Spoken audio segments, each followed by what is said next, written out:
All right, John, this is a favorite topic of mine. Influencers sometimes come in a second, sometimes they come over a lifetime. One of my first one maybe that I remember was my grandfather, him, my grandmother, my mom, my aunt. They came from Kiev into Canada, and I grew up in Montreal. And he used to take me when I was like 5 years old about for walks in the park in Montreal. And one day I just finally had to ask him. I called him Zeta. I said, "How do you know all these people?" Because he talked to everybody. I remember him pointing. He said, "See the guy coming up here?" I smiled at him once, and he looked up at me and smiled at me, and then started talking to me. And then someone else came and smiled, and I'm thinking, as a 5-year-old, which I couldn't have had that many problems at 5, I'm thinking, well, life's going to be pretty simple. I can just smile. Yeah. And then you start getting older and you complicate it, and then maybe you get a little wiser and you don't have to complicate it. Sometimes just a smile does work as an influential thing. And we've all had lots of influencers over time. Can you share two or three people that have been influencers in your life? Yeah, I mean, I think the biggest influence in my life has been my mom, right? And that's not a unique one. I'm sure everybody talks about their mother.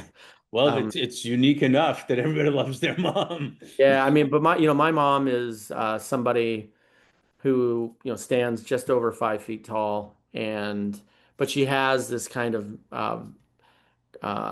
this energy that, if she whatever she's feeling, the room will likely feel like she's magnetic that way.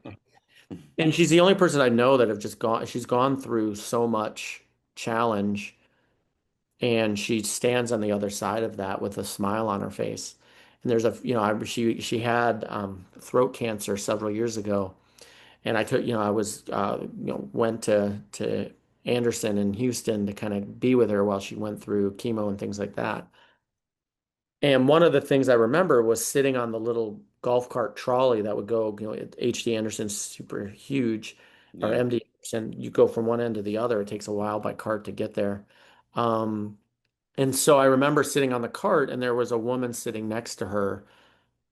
And without saying a word, my mom grabbed her hand and held it because she sensed that this woman needed her hand held. And that's how she is. And I just have always just recognized her.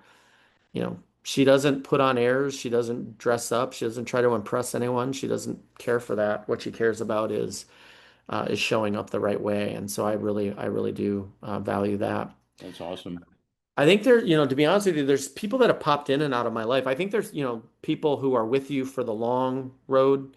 And then there's people that pop in and it's like a cold splash, a refreshing cold splash.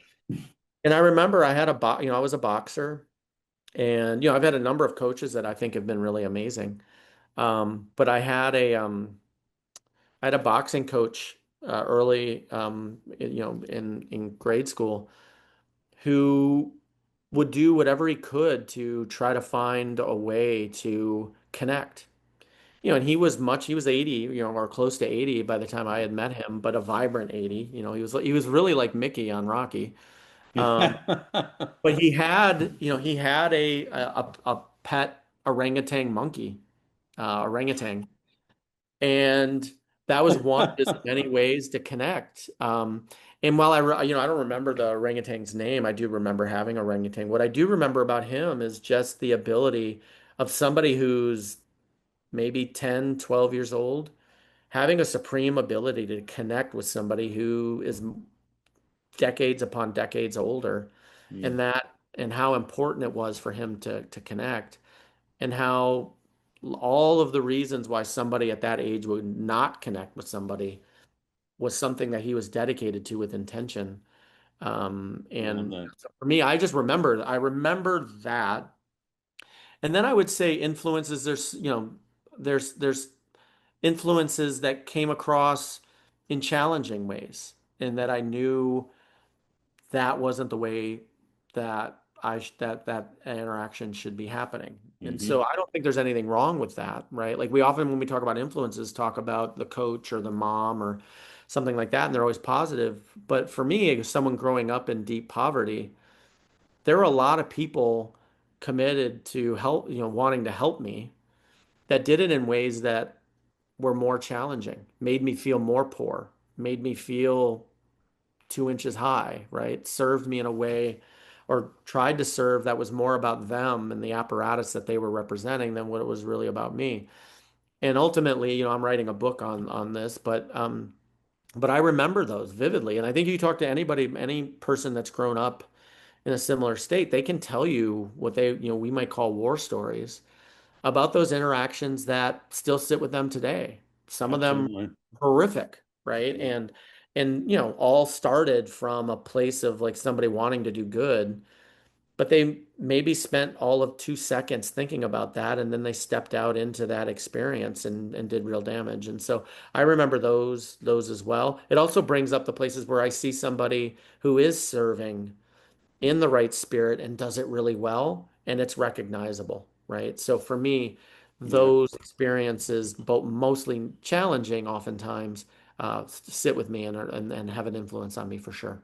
Well, the negative influencers hopefully you can overcome the trauma of that and turn it around. That's not what you want to be. That's not who you want to be. It gives you the chip on the shoulder, as they say, if you're drafted in the 10th round to be a great player, whatever, and stuff. And it's really important. And I'll say what I always say is that we should learn from that we're always influencing people. We don't even know it.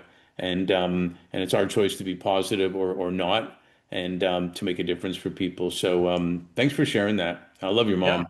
Your Yeah, mom's she's awesome. amazing. Yeah, she is. She's amazing. So thanks. Of course.